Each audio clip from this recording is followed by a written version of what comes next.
اعوذ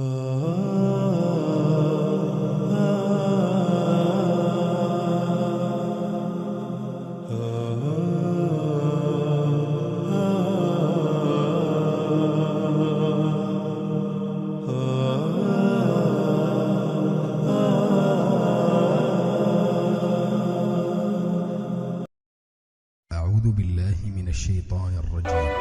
بعدا همین آیت آمد. عرق، قماربازی. دادر عزیزان امروز لپتاپ بازی دارین، امروز قماربازی دارین، امروز اگروای автомат دارین.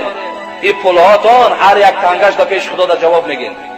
این مردم همه را فساد کردین، این مردم را بانکروت کردین، این مردم را دربدر کردین، این مردم را قرضدار کردین. شما در او سبب دارین. این رای درآمد 4 تنگه حرام که از همینجا می آید و میان ببن رای حلال دا کار کن. همین آدمایی که اگروای автомат ندارن، لتا ندارن، قمار ندارن، مردن از گشنگیره. همینان صاحب خانن، صاحب ماشینن، صاحب زنن، به همه چیز رسیدن.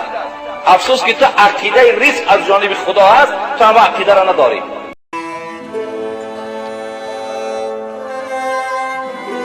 ای کسانی که لقمتان از حرام است مراجعت دارد. ای کسانی که از راههای حرام درآمدها دارین. حضرت عبدالله ابن عمر میگوید اگر تو نمازخوان باشی و بسیاری از همان حرامخورها با نمازخوانند، حضرت عبدالله با آنها مراجعت دارد.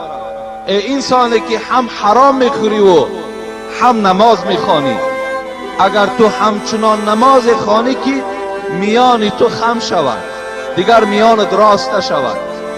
آنقدر روزه بداری که مثل ریسمان یا مثل تاریزی باریک شوی.